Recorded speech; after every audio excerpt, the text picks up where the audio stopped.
Hi every one. ഇന്നത്തെ ക്ലാസ്സിൽ നമുക്ക് രക്തം, അതുപോലെ തന്നെ അരുണരക്താണുക്കൾ, ശ്വേതരക്താണുക്കൾ, പ്ലേറ്റ്ലെറ്റുകൾ എന്നിവയെക്കുറിച്ച് പഠിക്കാം. അപ്പോൾ രക്തം എന്നത് എന്താണ്? ജീവൻ്റെ നദി എന്നാണ് രക്തം അറിയപ്പെടുന്നത്. രക്തത്തെക്കുറിച്ചുള്ള പഠനമാണ് ഹെമറ്റോളജി. രക്തം ജീവൻ്റെ നദി എന്ന് പറയുന്നു. രക്തത്തെക്കുറിച്ചുള്ള പഠനമാണ് ഹെമറ്റോളജി. രക്തത്തിൻ്റെ pH മൂല്യം 7.4 രക്തത്തിൻ്റെ pH മൂല്യം എത്രയാണ്? 7.4.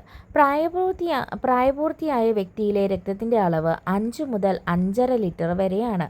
പ്രായപൂർത്തിയായ ഒരു വ്യക്തിയിലെ രക്തത്തിൻ്റെ അളവ് 5 മുതൽ 5.5 ലിറ്റർ വരെയാണ്. രക്തത്തിൻ്റെ നിറം നൽകുന്ന വർണ്ണവസ്തുവാണ് ഹീമോഗ്ലോബിൻ. രക്തത്തിന് ചുവന്ന നിറം നൽകുന്ന വർണ്ണവസ്തു ഏതാണ്? ഹീമോഗ്ലോബിനാണ്. രക്തം കട്ടപിടിക്കാൻ എടുക്കുന്ന സമയം 3 മുതൽ 6 മിനിറ്റ് വരെയാണ്. രക്തമില്ലാത്ത ശരീരകലയാണ് എപ്പിത്തീലിയൻ കല. അപ്പോൾ രക്തം കട്ടപിടിക്കാൻ എടുക്കുന്ന സമയം 3 മുതൽ 6 മിനിറ്റ് വരെയും രക്തമില്ലാത്ത ശരീരകലയാണ് എപ്പിത്തീലിയൻ കല എന്ന് പറയുന്നത്. മനുഷ്യ ശരീരത്തിൽ രക്തം കട്ടപിടിക്കുന്നത് തടയുന്ന രാസവസ്തുവാണ് ഹെപ്പാരിൻ. മനുഷ്യ ശരീരത്തിൽ രക്തം കട്ടപിടിക്കുന്നത് തടയുന്ന രാസവസ്തുവാണ് ഹെപ്പാരിൻ. ഇനി രക്തബാങ്ക് അല്ലെങ്കിൽ ബ്ലഡ് ബാങ്ക്. എന്താണ് രക്തബാങ്ക്? ഈ രക്തബാങ്ക് അല്ലെങ്കിൽ ബ്ലഡ് ബാങ്കിൻ്റെ ഉപജ്ഞാതാവാണ് ചാൾസ് റിച്ചാർഡ് ട്രൂ എന്ന് പറയുന്ന ആൾ. ബ്ലഡ് ബാങ്കുകളിൽ രക്തം കട്ടപിടിക്കുന്നത് തടയുന്നതിന് ചേർക്കുന്ന രാസവസ്തുവാണ് സോഡിയം സിട്രേറ്റ്. ബ്ലഡ് ബാങ്കുകളിൽ രക്തം കട്ടപിടിക്കുന്നത് തടയുന്നതിന് ചേർക്കുന്ന രാസവസ്തു സോഡിയം സിട്രേറ്റ് ആണ്. ബ്ലഡ് ബാങ്കിൽ ബ്ലഡ് സൂക്ഷിക്കുന്ന താപനില 4 ഡിഗ്രി സെൽഷ്യസ് ആണ്. ബ്ലഡ് ബാങ്കിൽ രക്തം സൂക്ഷിക്കുന്ന താപനില എന്ന് പറയുന്നത് 4 ഡിഗ്രി സെൽഷ്യസ് ആണ്. പ്ലാസ്മയെക്കുറിച്ച് പഠിക്കാം. രക്തത്തിൻ്റെ ദ്രാവക ഭാഗമാണ് പ്ലാസ്മ. പ്ലാസ്മയുടെ നിറം ഇളം മഞ്ഞ നിറമാണ്. പ്ലാസ്മയുടെ നിറം ഏത് നിറമാണ്? ഇളം മഞ്ഞ നിറമാണ്. നമ്മുടെ രക്തത്തിൻ്റെ ദ്രാവക ഭാഗമാണ് എന്ത്? പ്ലാസ്മ. രക്തത്തിലെ ആൻറ്റിബോഡികൾ കാണപ്പെടുന്നത് പ്ലാസ്മയിലാണ്. രക്തത്തിലെ ആൻറ്റിബോഡികൾ കാണപ്പെടുന്നത് എവിടെയാണ്? പ്ലാസ്മയിലാണ്. രക്തത്തിലെ പ്ലാസ്മയുടെ അളവ് 55%. രക്തത്തിൽ പ്ലാസ്മയുടെ അളവ് എത്ര ശതമാനമാണ്? 55%. പ്ലാസ്മയിലെ ജലത്തിൻ്റെ അളവ് 90 മുതൽ 92% വരെയാണ്. പ്ലാസ്മയിലെ ജലത്തിൻ്റെ അളവ് എത്രയാണ്? 90 to 92%. പ്ലാസ്മയിലെ പ്രോട്ടീനിൻ്റെ അളവ് 7 to 8%. പ്ലാസ്മയിലെ പ്രോട്ടീൻ്റെ അളവ് 7 മുതൽ 8% വരെയാണ്. പ്ലാസ്മയിലെ മറ്റു ഘടകങ്ങൾ 12%. Sodium, calcium, magnesium, glucose, amino ആസിഡുകൾ, കൊഴുപ്പുകൾ തുടങ്ങിയവയാണ്. രക്തം കട്ടപിടിക്കാൻ സഹായിക്കുന്ന ഘടകം ഒഴിവാക്കിയുള്ള പ്ലാസ്മയെ വിളിക്കുന്നത് സിറം എന്നാണ്. രക്തം കട്ടപിടിക്കാൻ സഹായിക്കുന്ന ഘടകം ഒഴിവാക്കിയുള്ള പ്ലാസ്മയെ വിളിക്കുന്നത് സിറം എന്നാണ്. അടുത്തതാണ് പ്ലാസ്മ പ്രോട്ടീനുകൾ. ആൽബുമിൻ, ഗ്ലോബുലിൻ, ഫൈബ്രിനോജൻ എന്നിവയാണ് പ്ലാസ്മ പ്രോട്ടീനുകൾ. ആൽബുമിൻ രക്തസമ്മർദ്ദത്തെ ക്രമീകരിക്കുന്നു. ഗ്ലോബുലിൻ ആകട്ടെ രോഗപ്രതിരോധത്തിന് സഹായകമായ ആൻറ്റിബോഡികൾ നിർമ്മിക്കാൻ സഹായിക്കുന്നു.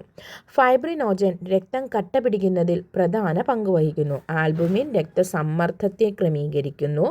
ഗ്ലോബുലിൻ രോഗപ്രതിരോധത്തിനും സഹായകമായ ആൻറ്റിബോഡികൾ നിർമ്മിക്കാൻ സഹായിക്കുന്നു. ഫൈബ്രിനോജൻ രക്തം കട്ടപിടിക്കുന്നതിൽ പ്രധാന പങ്കുവഹിക്കുന്നു.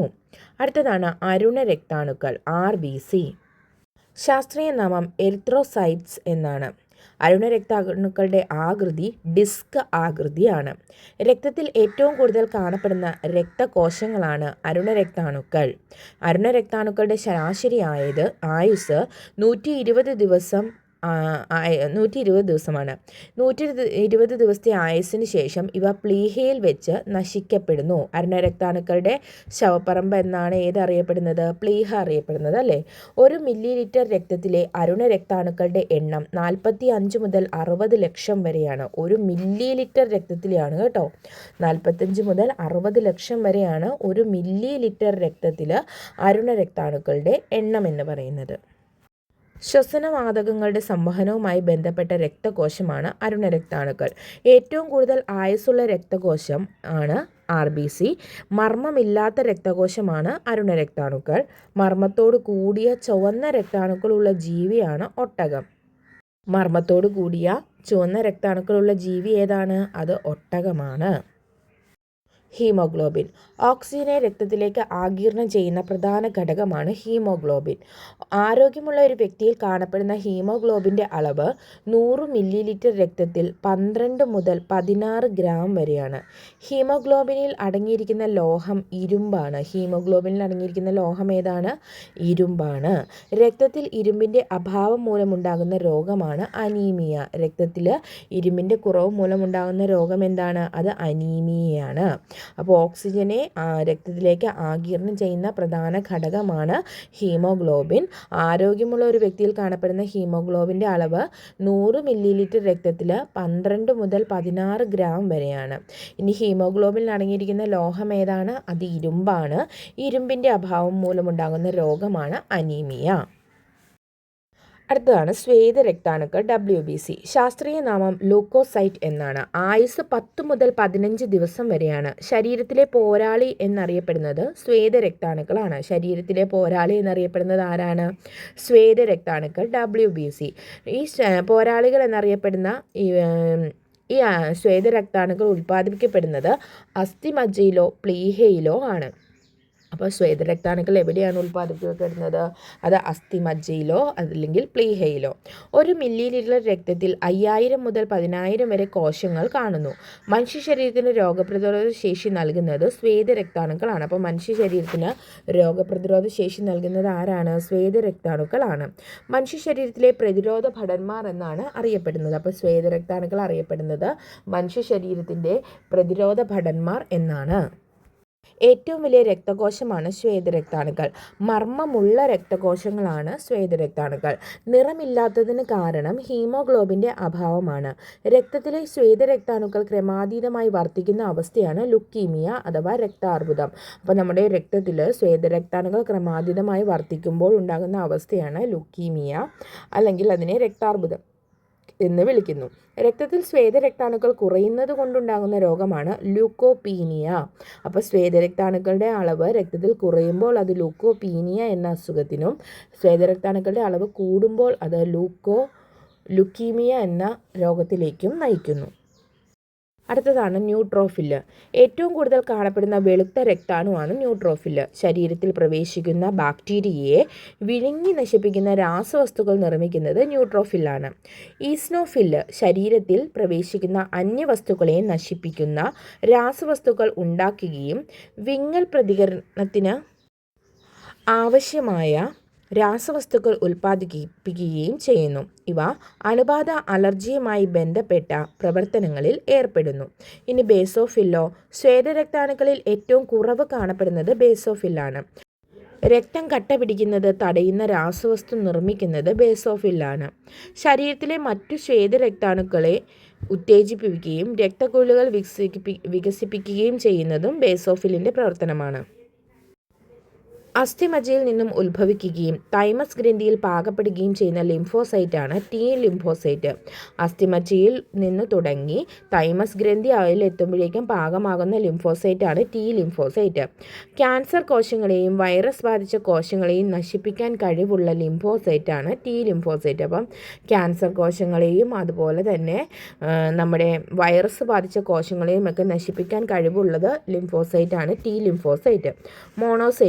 മോണോസൈറ്റ് രോഗാണുക്കളെ വിഴുങ്ങി നശിപ്പിക്കുന്നു. ഏറ്റവും വലിയ സ്വേദരക്താണുവാണ് മോണോസൈറ്റ്. അപ്പോൾ ഏറ്റവും വലിയ സ്വേദരക്താണു ഏതാണ്? അത് മോണോസൈറ്റ് ആണ്. ഇനി പ്ലേറ്റ്ലെറ്റുകൾ.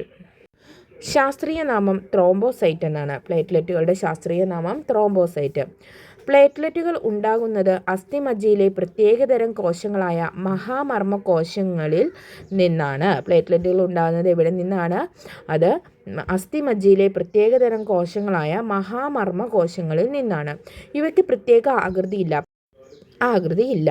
ഏറ്റവും ചെറിയ രക്തകോശമാണ് പ്ലേറ്റ്ലെറ്റുകൾ. ഏറ്റവും ചെറിയ രക്തകോശം ഏതാണ്? പ്ലേറ്റ്ലെറ്റുകളാണ്. ഇനി രക്തത്തിലെ പ്ലേറ്റ്ലെറ്റുകളുടെ എണ്ണം കുറവാകുന്ന അവസ്ഥയാണ് ത്രോംബോസൈറ്റോപീനിയ. രക്തത്തിലെ പ്ലേറ്റ്ലെറ്റുകളുടെ എണ്ണം കുറവാകുന്ന അവസ്ഥയാണ് ത്രോംബോസൈറ്റോപീനിയ. രക്തത്തിൽ പ്ലേറ്റ്ലെറ്റുകളുടെ എണ്ണം കൂടുന്ന അവസ്ഥയാണ് ത്രോംബോസെപ്റ്റീമിയ. രക്തത്തിലെ പ്ലേറ്റ്ലെറ്റുകളുടെ എണ്ണം കൂടുന്ന അവസ്ഥയെ പറയുന്ന പേരാണ് ത്രോംബോസെറ്റീമിയ. ഇപ്പം ഇന്നത്തെ ക്ലാസ്സിൽ നമ്മൾ രക്തത്തെക്കുറിച്ചാണ് പഠിച്ചത്.